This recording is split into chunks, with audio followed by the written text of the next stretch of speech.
Morning, everyone. Dan Bates here, and we thank you for joining us this morning for Coffee and Conversation. We're going to be hearing from Terry Perdue in just a little bit.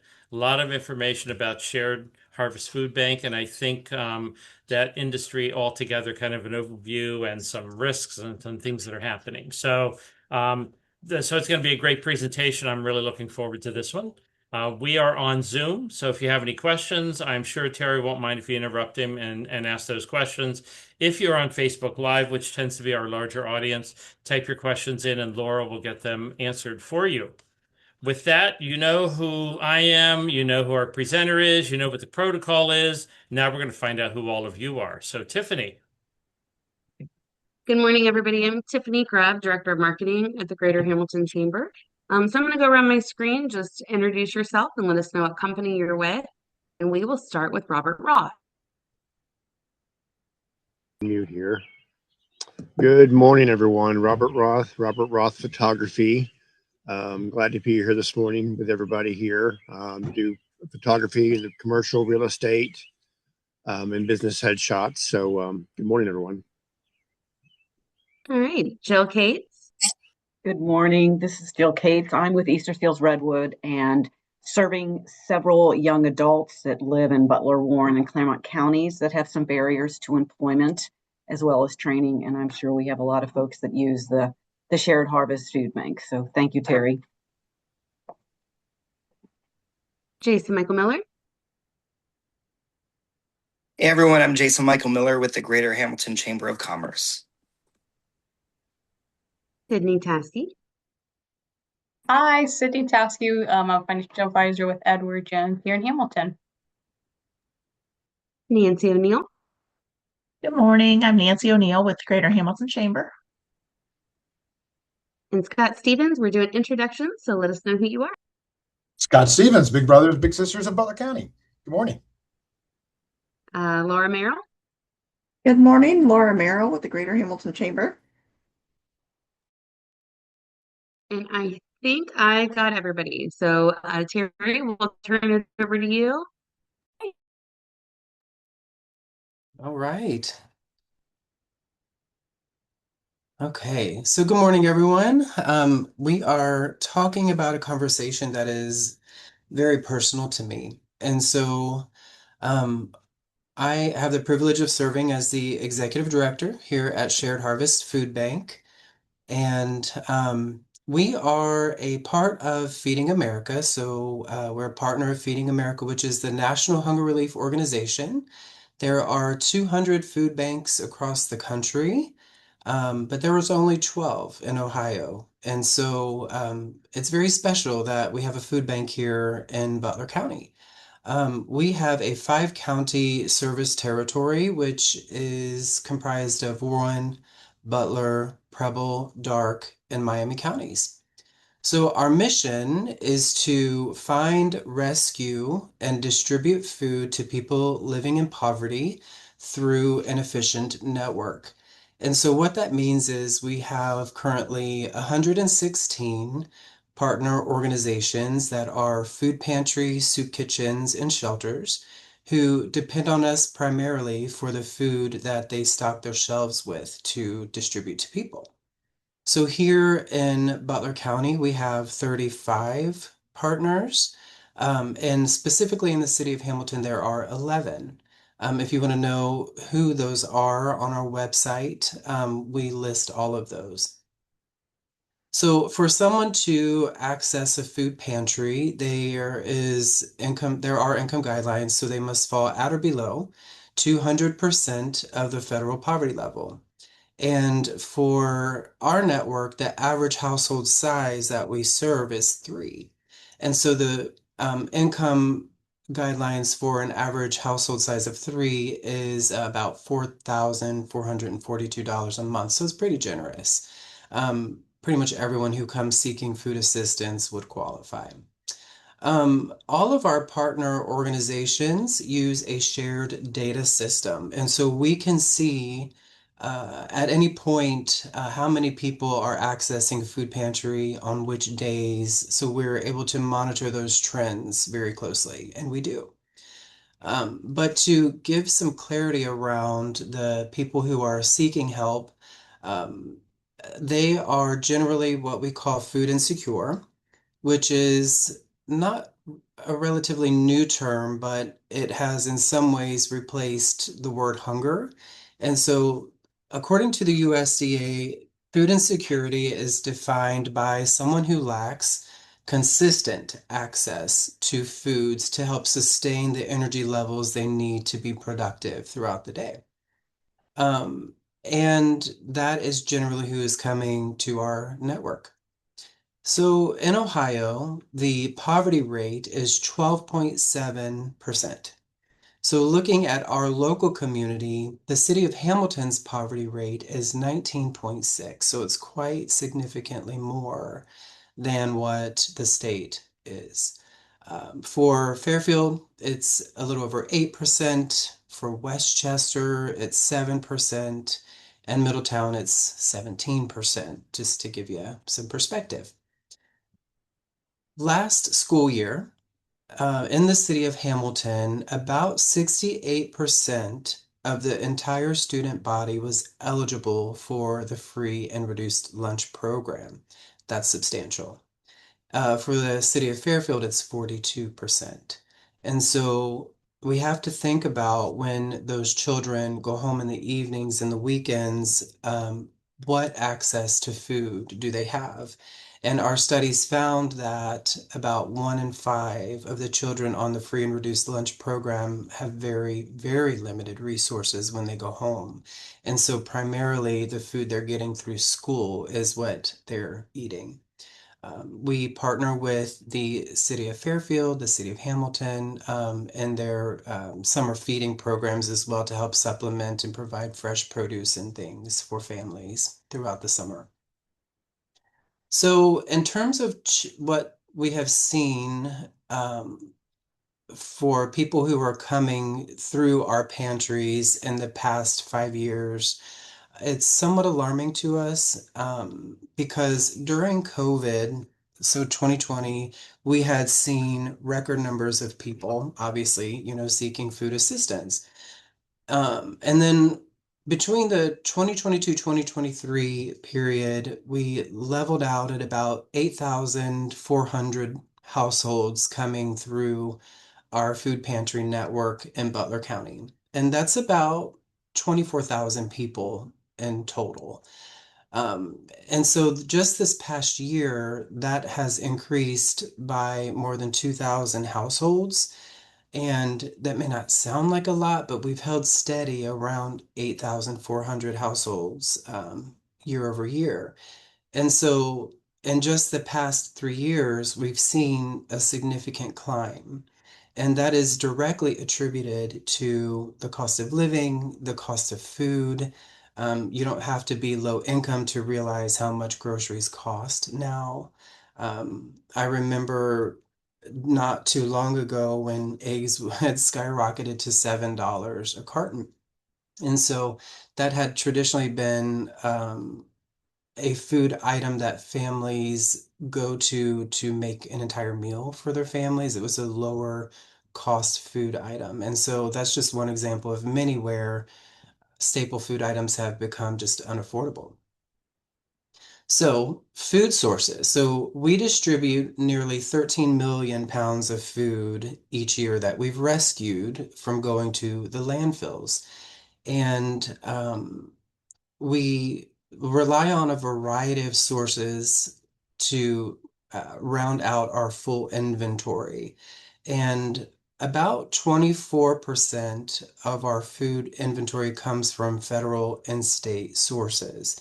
Now, if I had more time with you today, I would talk about the Farm Bill and how our tax dollars specifically pays farmers throughout the country to grow food for the food bank network, but that would be another coffee and conversation.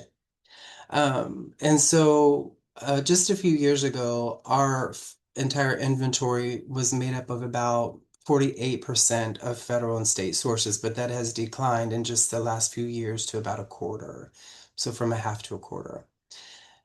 30% of our food comes from retail sources. So the Walmarts, Targets, Aldi's, Kroger's, Meijer's provide about 30% of our total inventory that we offer through our pantry network.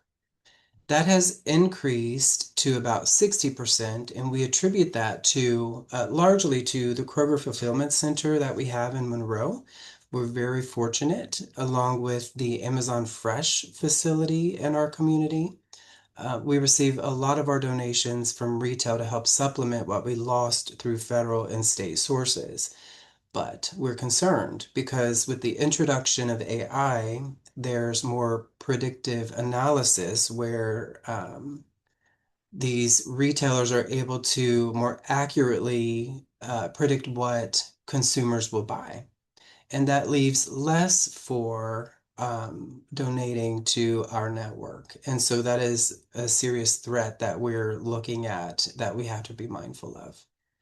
And so one of the things that we've had to do to mitigate some of the losses is look at our operations. And so we are now becoming our own food processors. And so we're buying, for example, bulk macaroni and using volunteers to repack it to mitigate wheat and grain shortages. We invested in a protein repack room. It's a refrigerated USDA certified room where we can take donations of chicken from Tyson or Cook Foods and package them into smaller family-sized portions. So we're trying to get creative and innovative in how we fill those gaps. So since our founding in 1983, we have always referred to ourselves as a logistical organization. We've said that food insecurity is rooted in a logistics problem, not a shortage or a food scarcity problem. So it's equitable distribution of food that is in abundance in our country. But that is shifting. And so as we have globalized our food more and more, we're more subject now to the issues that are incurred as a result of that. And so, namely, we are concerned about war in Ukraine. Ukraine is the breadbasket of the world, and so majority of the wheat that is supplied to the entire world comes out of Ukraine. And so obviously war impacts that. Weather, droughts. So recently I read an article about a cannery for peaches in California shutting down because people are preferring fresh peaches, for example. So consumer demands are changing things as well. Last year, there was the avian flu depopulation of chickens. And Ohio was the hardest hit state, which accounted for 44% of the national losses. So one of the greatest commodities that's produced in Ohio is chicken and eggs. And so severe shortages as a result of that, which drove up the cost in the grocery store. And so all of these things compounded create significant issues for the people, uh, particularly low income people, because after paying high rent cost, childcare cost, utility cost, food is usually the last thing that their limited budgets go to. And so that is generally why we see people going without because they've diverted what little resources they have to simply keep a roof over their head. And so the food pantry network becomes no longer an emergency support, but a consistent part of their eating plan. And that is problematic for our network because we were not designed to sustain or to be a grocery store where people access, regularly. We are supplemental. Um, and so one of the primary concerns and threats that we're facing right now are changes very fundamental changes to the Supplemental Nutrition Assistance Program, or SNAP. And so since its founding in the 60s, SNAP has been federally funded. And with the signing of the Big Beautiful Bill in July of 2025, the law or legislation is now mandating states to carry the cost of funding SNAP. And that is to take effect, or beginning to take effect, fall of this year. And so, with all of the competing priorities in our state budget, it is highly unlikely that the 80.1 million that it cost to continue SNAP will not be made a priority. Pardon me. Automatic lights. And what's interesting is that SNAP supports retail and agricultural jobs. For every dollar in SNAP benefits, it generates $1.54 to $1.80 in economic activity. And so it not with the potential of SNAP being reduced or eliminated altogether, that not only affects low-income people in our state and our community, it also affects retailers and farmers. So that is the most important issue that we're currently facing. And generally, for households, the average allocation that they get per month is between $370 and $377. And that's a significant amount of money that, just can't be made up otherwise. So there's much more I can say, but I'm going to pause there and give an opportunity for anyone who has questions.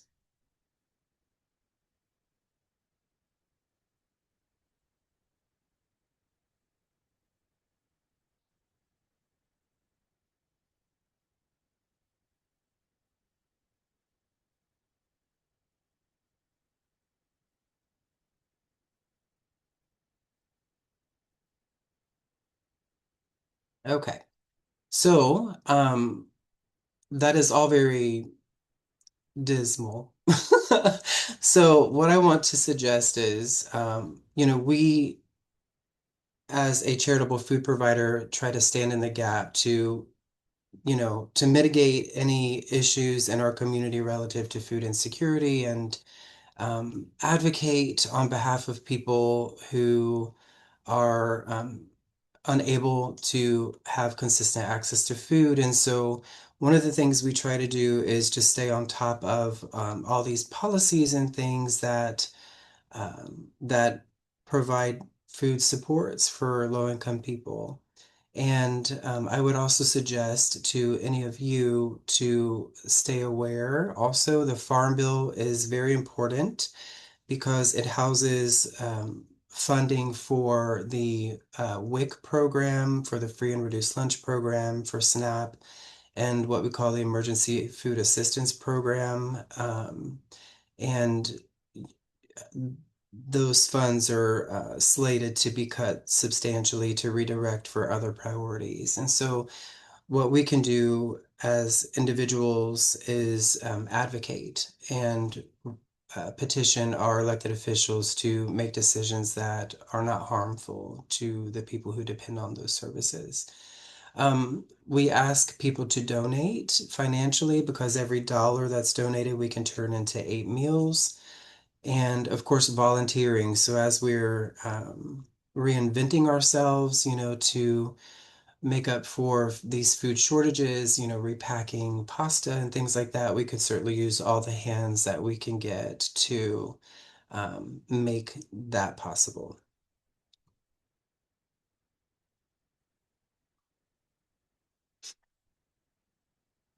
I will also add, so we've been exploring partnerships with what we call non-traditional pantries. And recently we started a food pantry in Kettering Hospital, which is very cool. And so as people are identified as having food insecurity, which is a standard question that is asked during the triage intake process is, do you have adequate supplies of food? Individuals who indicate that they don't have consistent access are referred to the pantry there on site, which is great. We're starting school-based pantries and just looking at different ways that we can reach people and eliminate barriers to accessing food.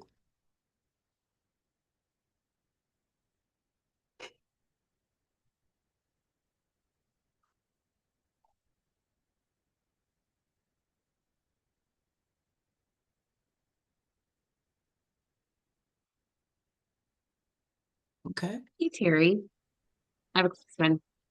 Can you talk about, I know that it takes a lot of volunteers to help do what you guys do. Can you talk about volunteer opportunities? I know the chamber as a staff, we went and did an afternoon there, and it was amazing. We all really loved it, and to see the process. Can you talk a little bit about that? Sure, would love to. So we recently, so in January, we opened our own on-site food pantry. So just down the street from us are several motels, and people were coming to us, they would walk from the motel seeking food help. And it became more and more apparent that we needed an immediate solution for individuals who were coming to us for help. And so we opened our own on-site food pantry, which is an amazing volunteer opportunity because you would get to personally meet people who are in need of help and just need some love, and so you get to engage with people who are so grateful and kind. So stocking our food pantry shelves, walking with someone as they're going through the pantry and just having a conversation to help someone feel seen, is a beautiful opportunity. But of course, we have a multitude of packing opportunities. So we distribute food boxes to seniors each month. We have a caseload of about 1,900 seniors who get a box of food delivered to their home.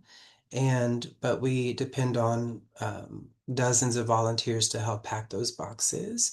We pick up a multitude of pallets or truckloads of food every day from retailers, and we have to sort through all of that, and we use volunteers to do that.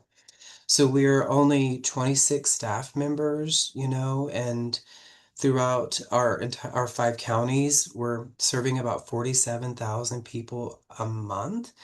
And that takes a lot of hands to do. We also do drive-through food distributions where you can put food in someone's trunk. And again, just seeing people and being a kind face to make them feel welcome.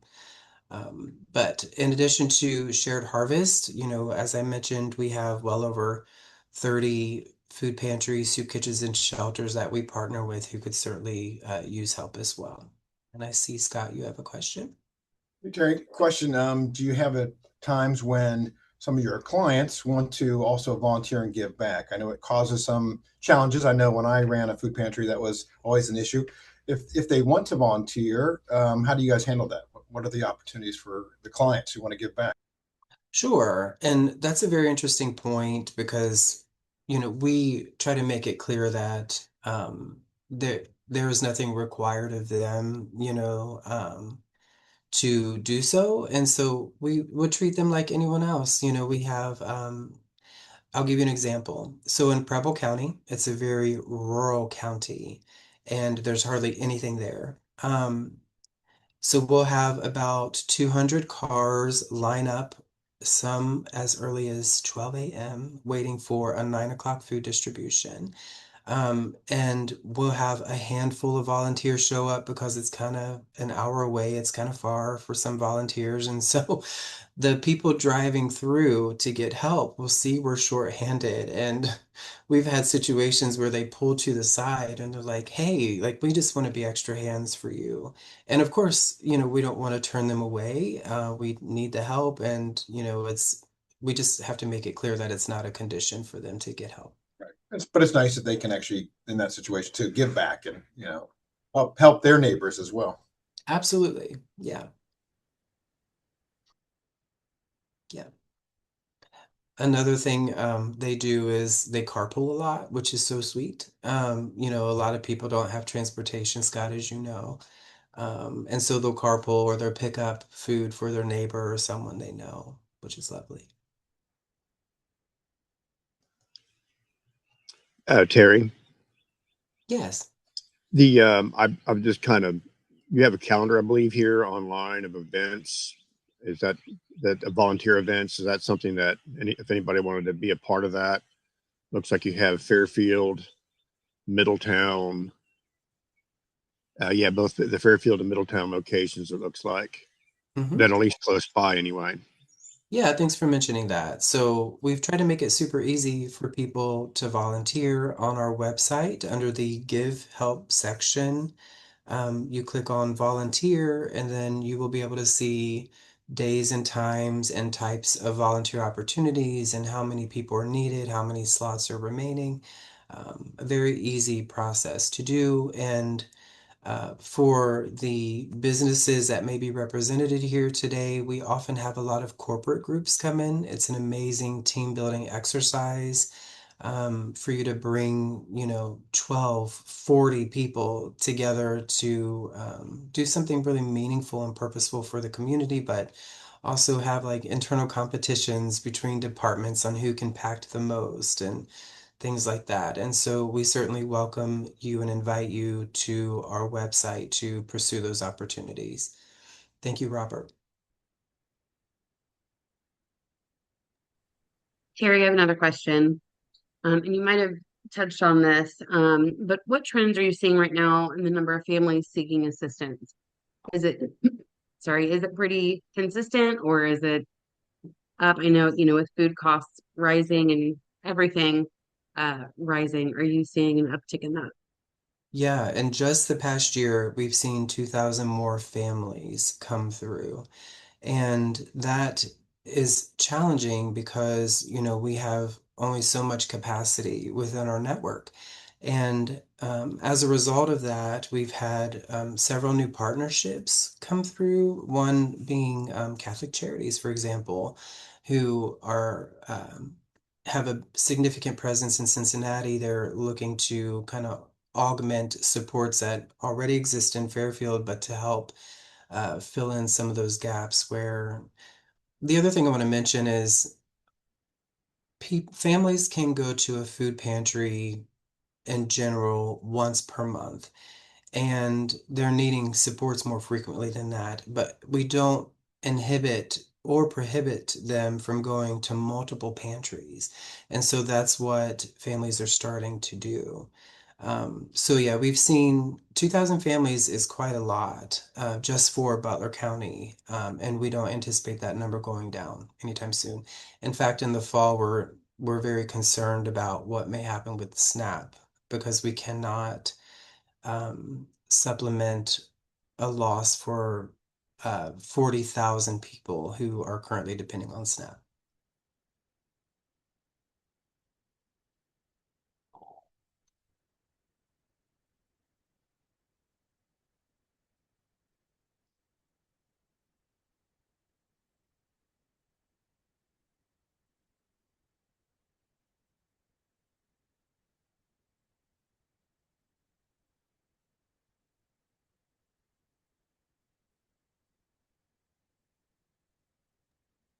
Terry, could you share a success story that highlights the impact that Shared Harvest has on the community and that it serves?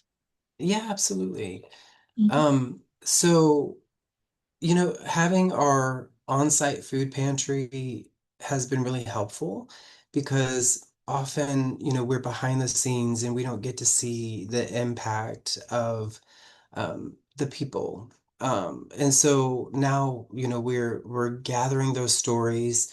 We have created a committee that now has representation from people who are actually accessing our services. And so we're getting insights from them on how we can improve.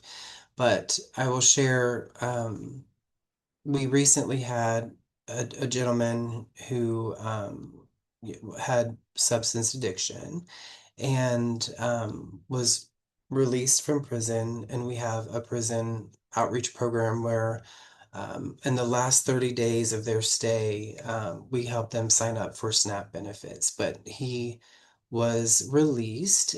We got him on SNAP, and he had been reincarcerated 3 different times. And he attributed that to not having the resources for when he was released.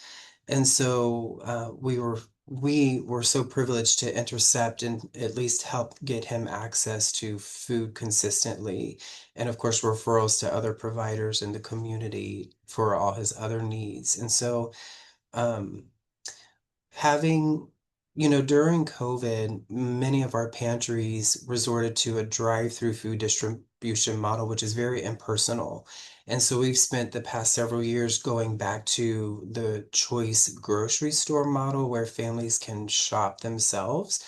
And so people being able to come in and us engage and have those conversations has been just so important. And so that's kind of actively what we're working on is promoting the choice pantry model as the best practice. Sorry about my lights.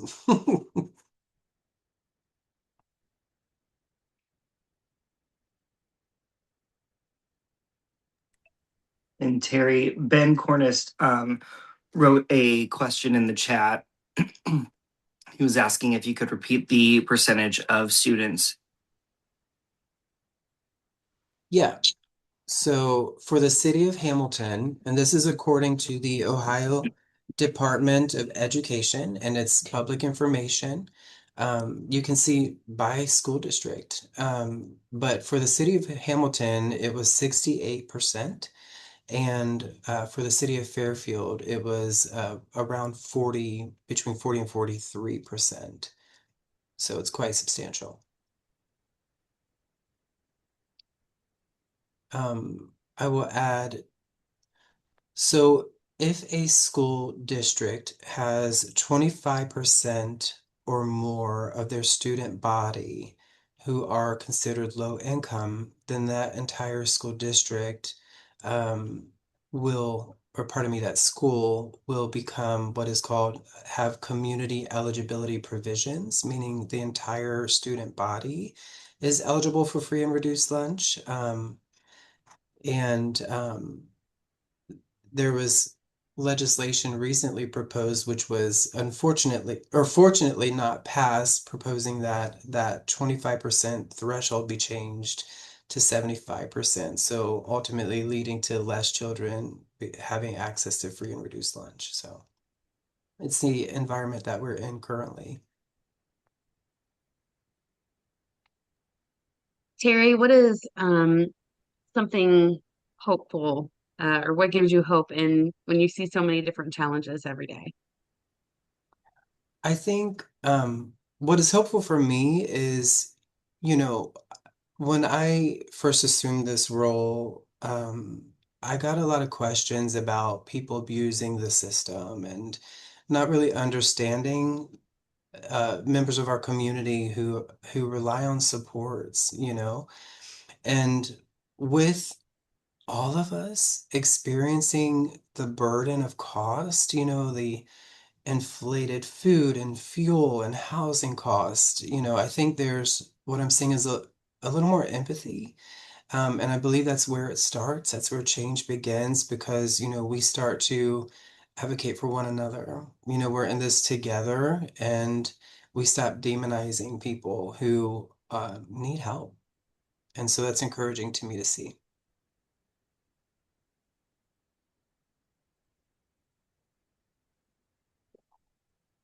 And Terry, I know, I know around Thanksgiving time, you are part of Hamilton Turkey. Are there other initiatives that you do kind of throughout the year as well? Yeah. And I'm so grateful, Jason, that you mentioned that because generally around the holidays, people begin thinking about needs in our community and, they're feeling more inclined to support charitable efforts. But right now, we started we're collaborating, as I mentioned, with the city of Fairfield. So in Joyce Park every Monday, they're the city, the Fairfield City School District is leading a food distribution for families with children. And we're taking fresh foods and things like that. But for the past 2 Mondays that it has been happening, they're running short. And so there's only like enough for around 200 families, but more than double that is showing up. And so we need more hands. We have food that we can take, but we need more hands to help with that. And so I would ask that during the summer specifically, when people are thinking of vacation and, the beach and all those things, the need actually increases for us during the summer because children are home.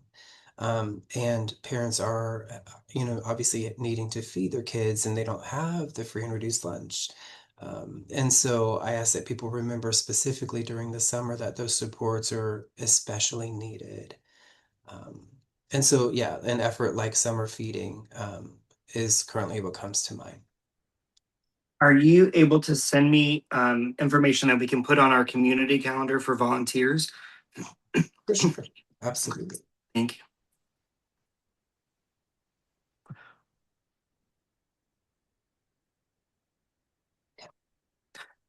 I'm trying to see, does anyone have any additional questions they would like to ask Terry? And I do want to affirm what Tiffany said earlier. That was such an impactful day that the chamber got to partake in when we got to volunteer. I didn't realize how huge the facility is, how organized it is. And it went very quickly. It was very rewarding. So I'd encourage any business to go out and have your team volunteer for the day. Would love that. All right. Well, everybody, if you have any more questions that pop up after we log off today, feel free to reach out to Terry. We're going to send a recap email with Terry's information for Shared Harvest. A few events that we have coming up with the chamber.